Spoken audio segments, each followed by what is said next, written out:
नमस्कार मित्रों। ग्रहों की चाल निरंतर चलती रहती है और हमारे जीवन को भी प्रभावित करती रहती है। और ये बात भी किसी सियाने ने कही है कि हम चाहे अपनी इन नंगी आंखों से ग्रहों को देख पाएं, चाहे ना देख पाएं, लेकिन वो हमें निरंतर देखते रहते हैं और अपना प्रभाव देते रहते हैं। अब इन्हीं ग्रहों का शुभ प्रभाव आ जाए तो हमारे जीवन में हर तरफ खुशहाली, सुख, समृद्धि, तरक्की, उन्नति, विकास होता है। लेकिन इन्हीं ग्रहों के प्रभाव में कहीं थोड़ी सी भी कमी हो जाए तो हमारे जीवन में परेशानियां शुरू हो जाती हैं। आज मैं आपसे बात करूंगा फरवरी के महीने में होने वाले कुछ ग्रहों की गति परिवर्तन में। सबसे पहले 4 फरवरी के दिन देवगुरु बृहस्पति वक्री से मार्गी हो चुके हैं, जो कि एक शुभ संदेश होता है, क्योंकि बृहस्पति हर एक शुभ कार्य के कारक हैं। इनमें चाहे वो संतान का काम हो, विवाह का काम हो या धन माया पेमेंट का भी काम बृहस्पति से ही देखा जाता है, क्योंकि इसे फाइनेंस का भी कारक कहा गया है।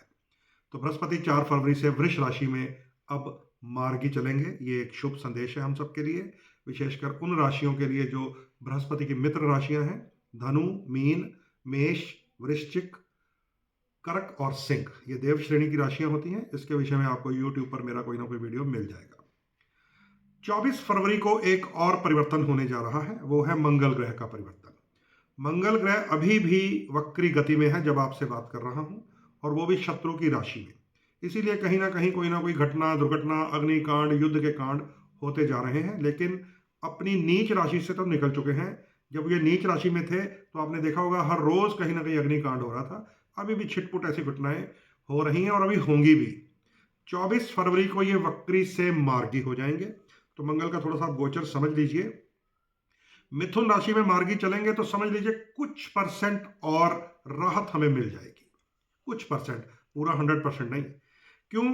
क्योंकि अभी मिथुन से चलते हुए फिर अपनी नीच राशि कर्क में चले जाएंगे और वहां पर 2 अप्रैल 2025 को पहुंचेंगे। यानी कि 2 अप्रैल को फिर से मंगल नीच हो जाएंगे। नीच मंगल का फिर वही प्रभाव होता है। ब्लड प्रेशर में कोई ना कोई इम्बैलेंस पैदा होता है, किसी का हाई, किसी का लो। ब्लड शुगर, ब्लड कैंसर तक लोगों के फिर डिटेक्ट हो जाते हैं जब मंगल खराब होता है। स्किन की ट्रबल आती है, अपने भाइयों के साथ वाद विवाद शुरू हो जाता है, कुछ देशों में युद्ध शुरू हो जाते हैं, एक्सीडेंट्स, ऑपरेशन, ऐसी कई घटनाएं होती रहती हैं मंगल के नीच होने से। मंगल नीच रहेंगे 2 अप्रैल से लेकर 6 जून तक। तो ये समझ लीजिए कि 24 फरवरी को चाहे मंगल मार्गी हो जाए, लेकिन 70% ठीक होंगे, 100% नहीं। 6 जून को जाकर मंगल नीच राशि से निकलेंगे, तब राहत मिलेगी। अब एक बहुत महत्वपूर्ण गोचरीय घटना होने वाली है फरवरी के ही महीने में। सूर्यदेव कुंभ राशि में प्रवेश करने वाले हैं। कुंभ राशि में पहले से ही शनि ग्रह स्थित है। शनि ग्रह आसन लगाकर बैठे हुए हैं। अब सूर्यदेव भी वहीं पहुंच जाएंगे, यानी कि सूर्य और शनि की युति हो जाएगी। 13 फरवरी से लेकर 14 मार्च तक सूर्य और शनि एक ही घर में, एक ही राशि में, यानी कि कुंभ राशि में रहेंगे। ये पिता और पुत्र का मेल होगा। लेकिन शास्त्रों की घटनाएं और कथाएं बताती हैं पिता और पुत्र में आपसी मतभेद है, वैर विरोध है, स्नेह भाव नहीं है, प्रेम भाव नहीं है। तो जहां पर भी सूर्य और शनि का मिलन होता है वहां पर पितृदोष का प्रभाव मिलता है हमें। विशेषकर अगर किसी की कुंडली में जन्म से ही आ जाए, सूर्य और शनि लेकर पैदा हो जाए, जैसे अभी बच्चे पैदा होंगे 13 फरवरी से 14 मार्च तक, उनमें पितृदोष आ जाएगा। प्रथम भाव में आ गया तो सेहत खराब करता है, पंचम भाव में आ जाए तो संतान, एजुकेशन खराब करता है, नवम भाव में आ जाए तो भाग्य। इसके बारे में आपको जानकारी भी मैं करवाऊंगा।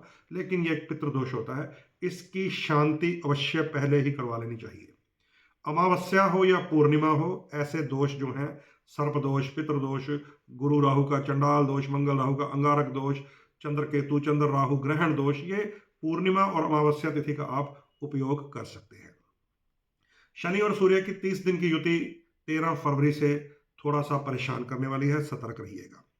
इस बीच फरवरी के महीने में ही शनि की गति में फिर परिवर्तन होगा। 23 फरवरी को शनि अस्त हो जाएंगे। अब शनिदेव तो हमारे कर्म के कारक हैं। लोहा, चमड़ा, तेल, कंस्ट्रक्शन, प्रॉपर्टी, केमिकल्स, अल्कोहल, शराब, हर प्रकार की इन चीजों के ऊपर शनि का प्रभाव है। मजदूर शनि है। जितने भी आंदोलनकारी हैं वो भी शनि होते हैं, क्योंकि भीड़ इकट्ठी हो जाती है तो फिर वो अपना आंदोलन करते हैं। 23 फरवरी को शनि महाराज कुंभ राशि में अस्त हो जाएंगे।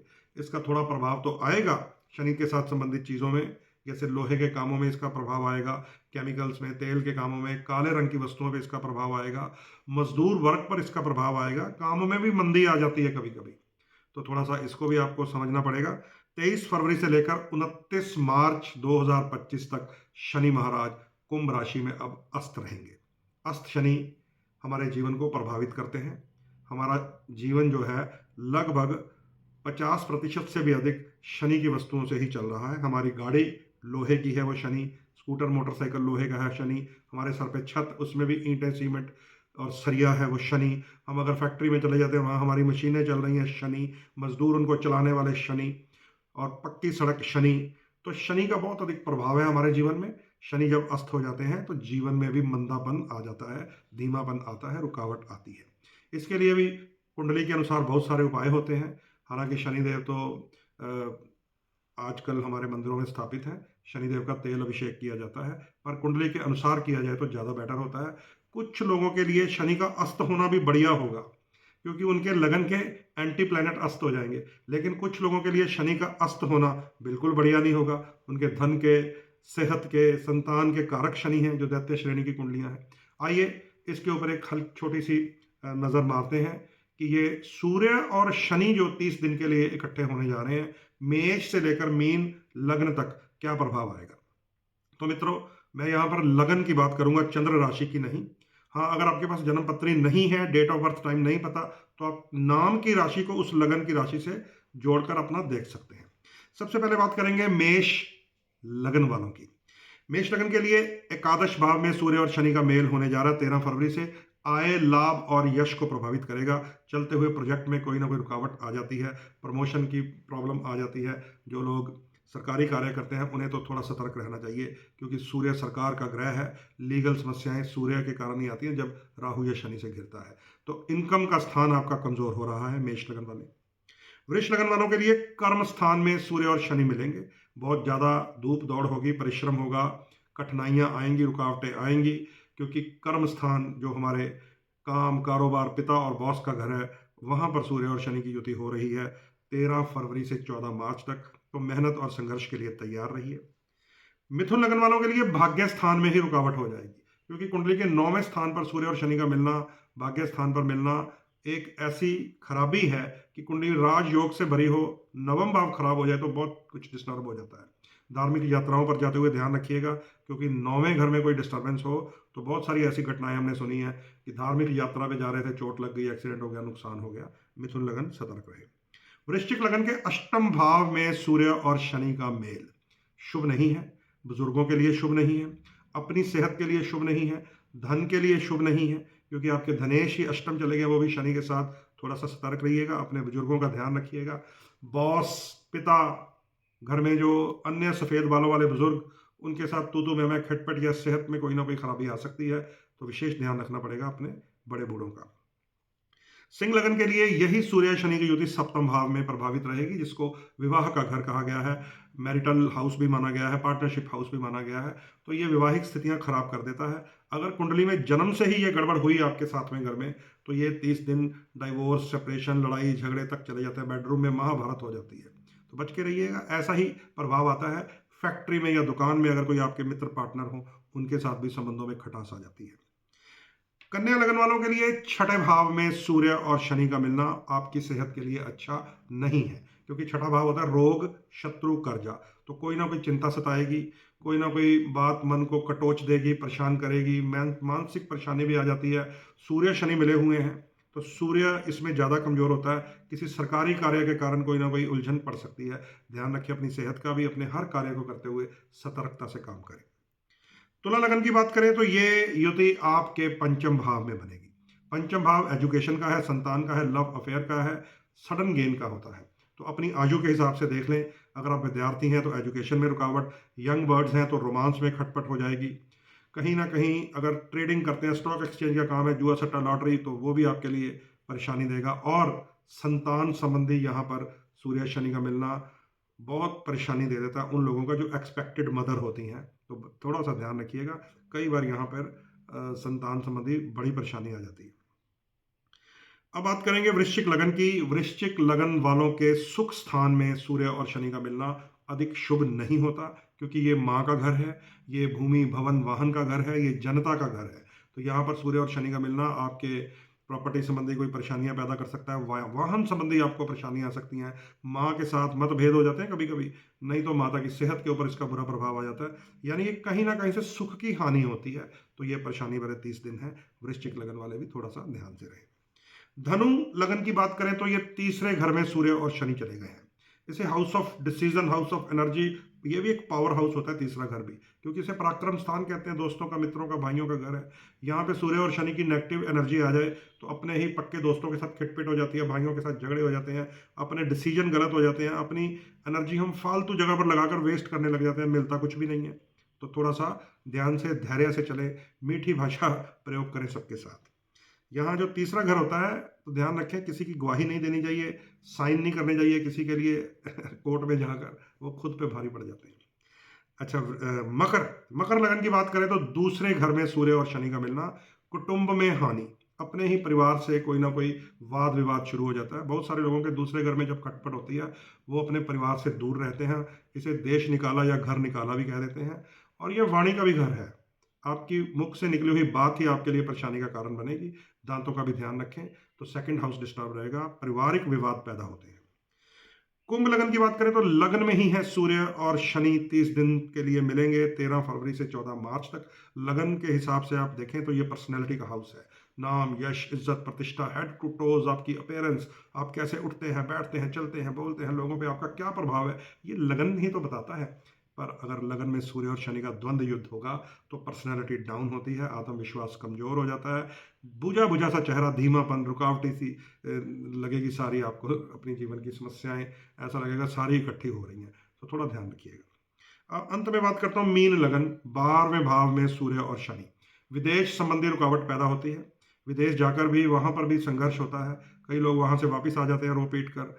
तो 12वां घर विदेश, 12वां घर हॉस्पिटल, 12वां घर खर्चा, हानि, व्यय, और सबसे बड़ी परेशानी है 12वां घर जेल यात्रा का, लीगल समस्याओं का भी होता है। तो ध्यान रखिएगा मीन लगन वाले, सूर्य और शनि का 12वें भाव में मिलना लीगल समस्याओं में उलझा सकता है, सतर्क रहकर अपने अपने कार्य कीजिए। तो मित्रों, ये था मेष से मीन लग्न तक आपकी कुंडली के हिसाब से सूर्य और शनि किस भाव को प्रभावित करेगा। वो लोग अधिक सतर्क रहें जिनकी कुंडलियों में महादशा या अंतरदशा भी सूर्य या शनि की हुई, उनके लिए ज़्यादा दुष्प्रभाव आ सकते हैं। वो लोग अधिक सतर्क रहें जिनकी कुंडलियों में सूर्य या शनि जन्म से ही अशुभ प्रभाव में है, जैसे नीच राशि में हुए, छठे, 8वें या 12वें भाव में कमजोर हुए, तो उनके ऊपर भी इसका ज़्यादा प्रभाव आ सकता है, क्योंकि ज़्यादा इफेक्ट उन्हीं को मिलता है जब उनकी जन्म कुंडली में ही वही ग्रह कमजोर हो, जो गोचर में नेगेटिव हो जाते हैं। तो ध्यान रखें अपना अपना। सूर्य और शनि की थोड़ी सी आपको श्रेणियां अलग अलग करनी पड़ेंगी। सूर्य देव श्रेणी के ग्रुप के ग्रह हैं, शनि दैत्य श्रेणी के ग्रुप के ग्रह हैं। तो जितने देव श्रेणी के आप लोग हैं, आपको सूर्य मजबूत रखना है, माणिक धारण करके रखें, सूर्य देव को गायत्री मंत्र पढ़ के जल चढ़ाएं, आदित्य हृदय स्तोत्र आपको याद है तो बहुत अच्छा, नहीं तो पुस्तिका ले आए, हर रोज सुबह उठकर पढ़ा करें सूर्य देव के सामने बैठकर आदित्य हृदय स्तोत्र, देव श्रेणी के लोग। वहीं दैत्य श्रेणी के लोगों के लिए शनि महत्वपूर्ण है। आपको काले रंग के वस्त्र धारण करने चाहिए, आपको नीलम रत्न धारण करना चाहिए, आपको शनि देव के मंदिर जाकर तेल अभिषेक करना चाहिए, शनि चालीसा पढ़ना चाहिए, शनि देव के मंत्र पढ़ने चाहिए। तो अपने अपने ग्रुप के ग्रह को मजबूत रखें। अब ये नुकसान ना पहुंचाएं, दूसरे ग्रुप के ग्रह का दान कर किया जाता है, वो भी क्या सिस्टम है मैं बता देता हूँ। जिनका हम सूर्य मजबूत करवाते हैं उनसे फिर काली वस्तुएं गरीबों में, लंगर में, भंडारे में दान करवाते हैं, ताकि शनि का प्रभाव दूर रहे।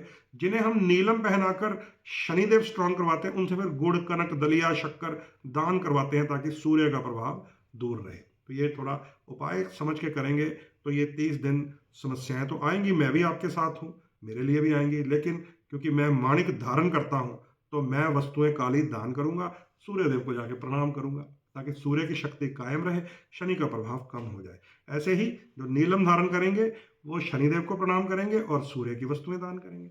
इसे समझ लिया तो समझ लीजिए ये मुसीबत के दिन 30 दिन है, आराम से किसी छोटे से झटके से काम निकल जाएगा। मुसीबत तो आती है, बड़ी से छोटी कर सकते हैं, एनर्जी को हम ऐसे मैनेज करते हैं। बाकी अपनी अपनी कुंडली जरूर दिखाइए। कुंडली में अगर सूर्य नीच हो, राहु केतु से ग्रहण दोष में हो, या शनि नीच हो, या 6 8 12 में हो, उन्हें लीगल समस्याएं आ सकती हैं। और विशेषकर वो लोग ध्यान रखें जो राजनेता हैं, जो सरकारी कुर्सियों पर बैठे हैं, जो प्रशासनिक कार्य करते हैं, क्योंकि सूर्य इसमें खराब होने वाला है। दोबारा नोट कर लीजिए, 13 फरवरी से लेकर 14 मार्च तक सूर्य और शनि पिता और पुत्र के मिलने से पितृदोष का प्रभाव रहेगा।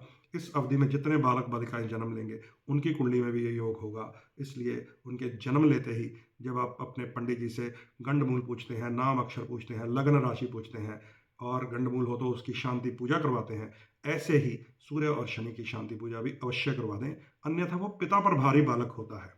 वो बच्चे या बच्चियां, उनकी कुंडली का खराब सूर्य पिता के लिए मुसीबत ले आता है। तो ये आप समझेंगे तो आप इसको मैनेज कर सकते हैं। कलर थेरेपी का छोटा सा खेल होता है ये। इन्हीं शब्दों के साथ अपनी वाणी को विराम लगा रहा हूं। इजाजत दीजिए। जय श्री राम।